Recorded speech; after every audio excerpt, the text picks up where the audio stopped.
मनहूस आदमी ने, गलत सोच रखने वाला, ऊपर से ये कहता है कि ये इतिहास है, ये हिस्ट्री है, शास्त्र में ऐसा ऐसा लिखा है, मोहम्मद के बारे में वो क्या बोला है उसके ऊपर भी आऊंगा। वो जो भी बोला है और जिस शास्त्र में है मैं उस शास्त्र को देखना चाहता हूं।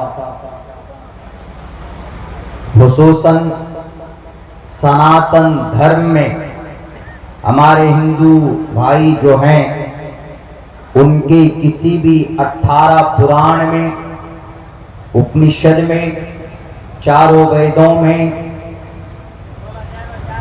प्रश्नोत्तरी में, गीता महाभारत रामायण में कहीं पर भी ये शास्त्र और धर्म ग्रंथ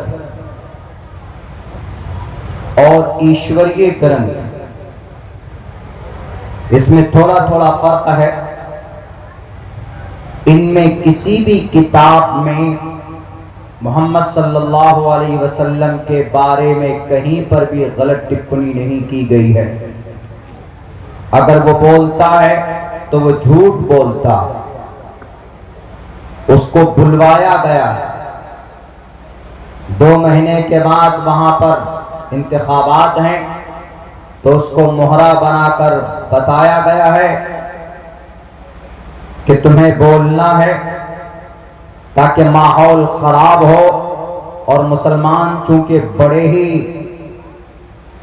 ज्यादा अगर जोश में आते हैं तो मोहम्मद के नाम पर, उनके नबी के नाम पर आते।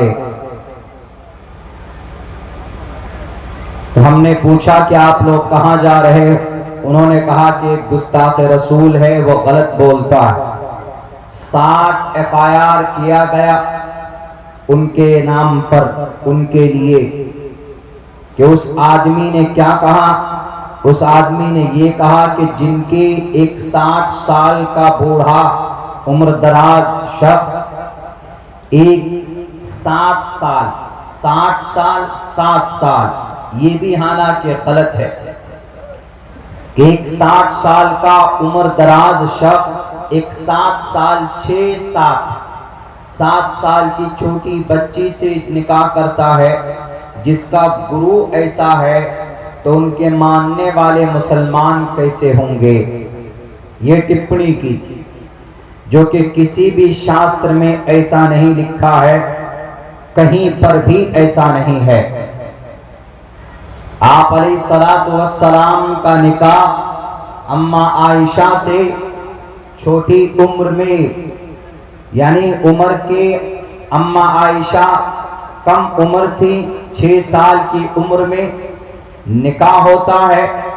9 साल की उम्र में अम्मा आयशा की रुखसती होती। आप अलैहिस्सलातु वस्सलाम की उम्र ज्यादा थी। आप अलैहिस्सलाम उस वक्त इस एज के नहीं थे कि मोहम्मद रसूलुल्लाह 15 या 20 साल के।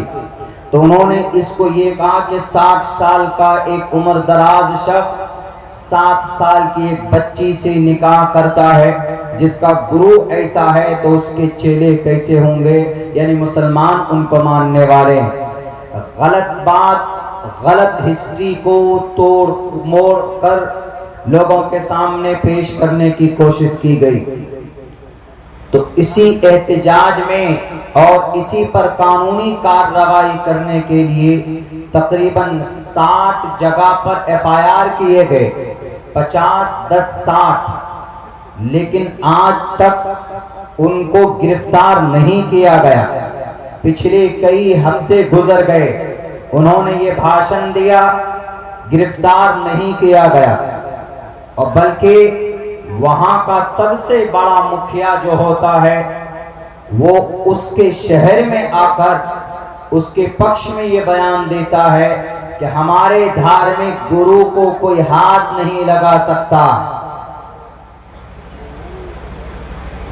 ये बताइए मोहतरम, क्या देश का कानून टोपी दाढ़ी वालों के लिए अलग है? देश का कानून महाराज साधु संत के लिए अलग है? देश का कानून मौलाना कलीम सिद्दीकी साहब के लिए अलग है? देश का कानून मुफ्ती सलमान अजहरी के लिए अलग है, खुलकर तो बोला भी नहीं था। मसलक के एतबार से कुछ भी हो, एक आलिम दीन था, अभी तक जेल में उसको डाल कर रखा हुआ, सिर्फ इसलिए कि लफ्ज कुत्ता इस्तेमाल किया था। एक तरफ रामगिरी महाराज 25 से 30 करोड़ मुसलमानों के दिल को आहत करते हुए भाषण देता है, 7 FIR हो जाता है। वहां का CM चीफ मिनिस्टर कहता है कि हम उनके ऊपर उंगली नहीं उठने देंगे।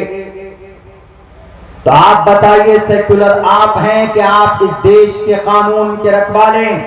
यकीनन मैं कहूंगा फसादी आप हैं, लुटेरे आप हैं।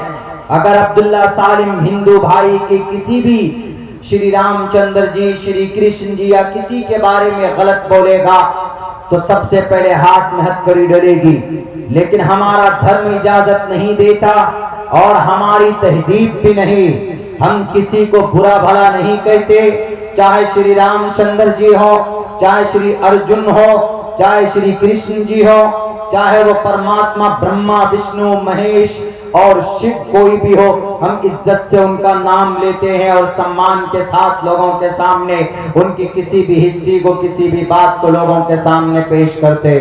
तो मेरे भाइयों, पूरी दुनिया देख रही, एक टोपी और दाढ़ी वाला अगर बोलता है या अगर कलमे की तबलीग करता है तो उम्र कैद की सजा सुनाने में सबसे आगे रहते। ये अदालत के लोग, ये जुडिशरी के लोग मुंह में दही जमाए बैठे हैं। एक तरफ एक गुरुजी धड़ल्ले से मुसलमानों के दिल को टुकड़े टुकड़े करता है और भारत के संविधान के खिलाफ बयान देता है, लेकिन उसके ऊपर FIR होने के बावजूद भी उसको गिरफ्तार नहीं किया गया। 60,000 लोग नहीं, 17,000 गाड़ियों से आज मुंबई लोग पहुंचे हैं। उसमें किसी पार्टी के लोग नहीं, बल्कि आशिक़ रसूल हैं। और आज ये पैगाम दे दिया है दुनिया वालों को कि हम हर कुछ बर्दाश्त कर सकते हैं, लेकिन नबी की जात पर जर्रा बराबर भी कोई तौहीन आमेज कलिमात इस्तेमाल करेगा या कोई लफ्ज अपनी जुबान से निकालेगा तो हम उसको बर्दाश्त नहीं कर सकते। हम उनके लिए कानूनी कार्रवाई का मुतालबा करते हैं। यहाँ से हमने फ्लाइट ली, कनेक्टिंग फ्लाइट हैदराबाद होते हुए पटना, तो वहाँ बहुत बड़ी तादाद में तिरंगा लेकर लोग आए हुए थे। मालूम तो पहले से था, लेकिन जब हमने पूछा कि भाई कितने लोग जा रहे हैं,